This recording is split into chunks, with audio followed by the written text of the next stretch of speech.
there. It is July 25th, 2014's weekly wrap-up, and it started a whole new program this week, just the beginning of it. It's the My Girl Harmony Packet, and that kind of explains what it's all about, right?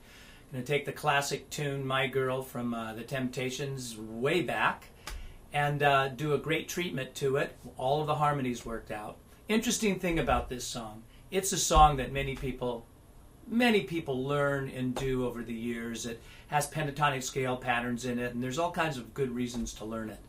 But I've noticed so often whenever I hear people out doing it that they still miss what's really going on with the background vocal harmonies. So it's going to be covered here. And so what happens in this packet is you can go to any of the harmony parts, and they're all there, and learn all of the parts and put them together, as well as a treatment to the lead vocal.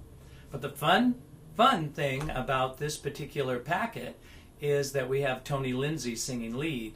Now, Tony Lindsay's the lead singer of Santana, and his accolades are amazing. He's sung with so many great people, all kinds of them, including and regularly on the road with Carlos. So it was fantastic to have him in there. I actually did a great interview with him too. You won't see the interview yet. Holding back the interview because I think it's such a great thing, and I want to make a special release just for the interview. So, but anyway, that's what's happening this week. We started that, and of course, the advanced voice course is going to be getting wrapped up pretty soon, but there's a few more very important points to pull it all together, and you'll be seeing the final releases of that coming up. And then continuing on with the harmony course, so there's lots of courses and things that are going on, and songs here. And there's got a female song coming up too. Also, I have a treatment for My Girl Harmony Packet that's also done with female singer. But I'm going to do Tony's first, get that done, and then we will do the female one too. So treatments for that arrangement in both male and female versions, and all the harmonies all worked out. And the cool thing about the harmony packet, I think, is that I'm very thorough on explaining each part for you, but if you don't want to go through that, or after you've learned it, there's also a portion of the course that does what's called fast track, and that just has all of the parts. You just go to there and you can listen to part 1, 2, or 3, or listen to the lead vocal and hit it and get it together and do your thing. So all of that's there. Anyway, kind of excited about that as always. Always like these new projects and taking something that I know can really help you become a better vocalist.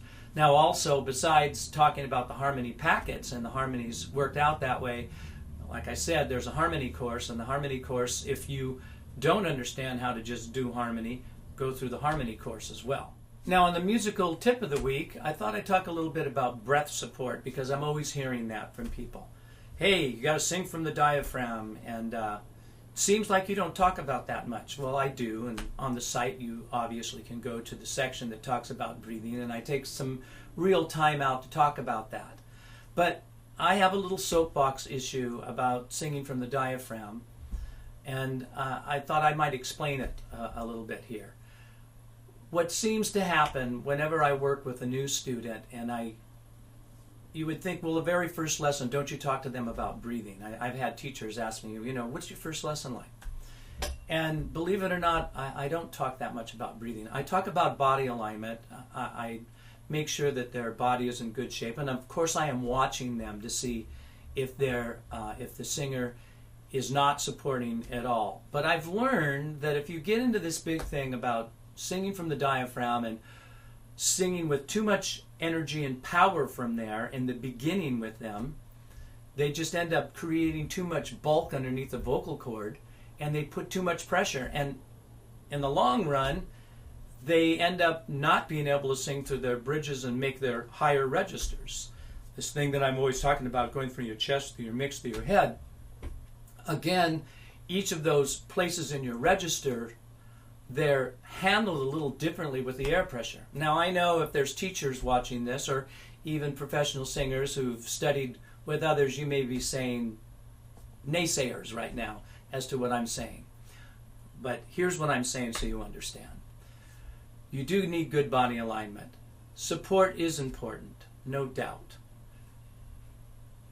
But learning how to thin out and go up into the 3 registers, sometimes that support concept actually backfires on you and messes everybody up. I used to teach it the way that we're talking about. I've taught for so many years. I did teach it the other way. First thing I did when they walked in was talk about body alignment, and standing up, and taking a low breath, and putting their hands on their back, and feel the back expand, and all of those things. And none of those things are wrong, and any teacher who is doing it or teaching it, it's not wrong. I'm just pointing out the fact that my experience has been to do that with a brand new student quite often, when you try to get them up into their head voice, up in their registers, or to handle the air pressure that's required and that you need to learn how to work with and mix, that actually works against you. It builds up too much heft underneath the cord because they don't know how to handle it yet. What I do is I get them to isolate the areas. Oh, and I kind of do it with sound, and I listen to them, and I ask them to do it where they're comfortable. I don't even get into the piano and pick specific notes and say soprano's got to be here, alto's got to be here, tenor's got to be here, baritone's got to be here, bass got to be here. It's going to happen naturally. Whatever it is, whatever their voice qualification is, they are going to sing in those areas. But in the beginning, it's better to look to what feels good in their body, whatever it is, however small it is, and then isolate. And what I mean by isolating is feeling this chest-voice connection.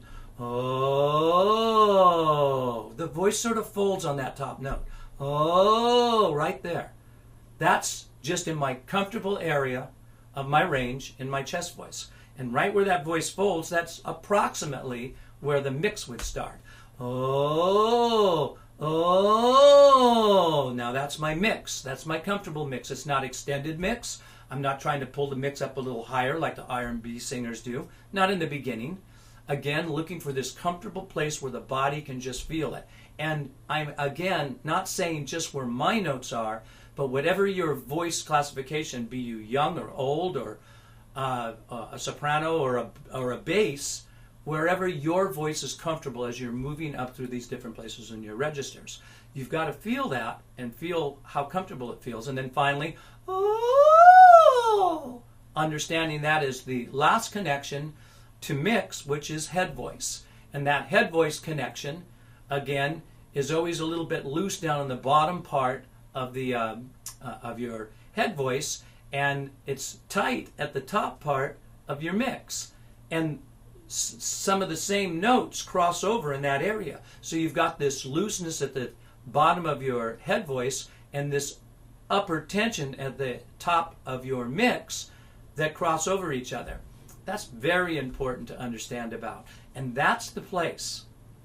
That's one of the places that too much concept of singing from the diaphragm with support and making it big, dropping the jaw and singing just an ah vowel sound is going to, you're going to have problems there. They're going to misconceive that and build, I'm being redundant, but they're going to build too much pressure underneath the cord and not make a transition there.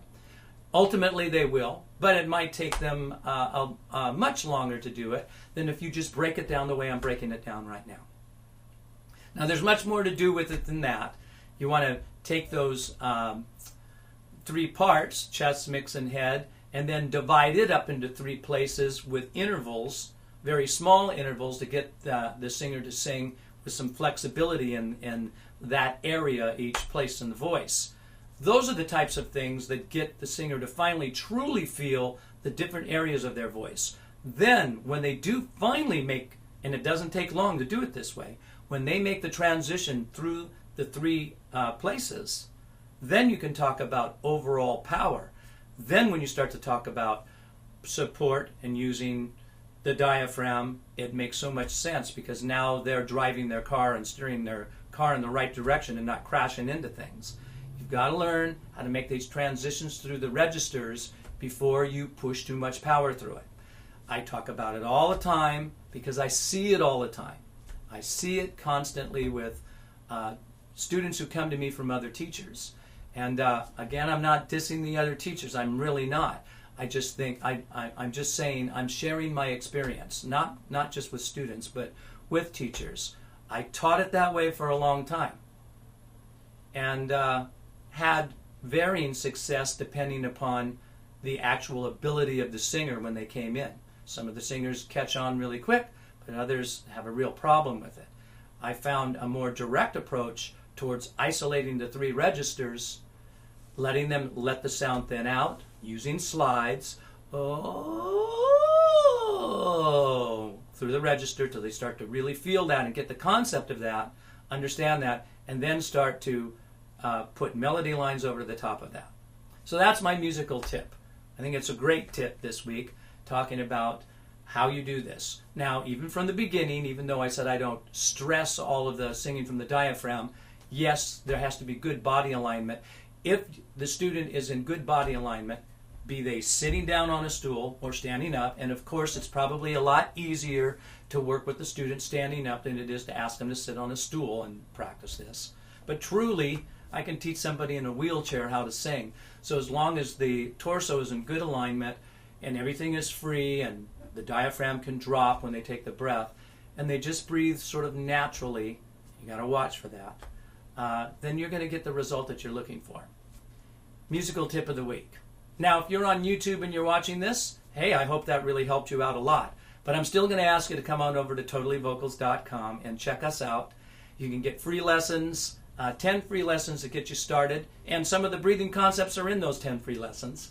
And you can also sort of surf around the whole web, our whole site, and look at all the various different courses, and you see all of the headings, and there's free previews at the top of every one of our courses and all of the songs that we teach. So you can check out, you can get that far into it without being a full-time member. So come on over, check it out.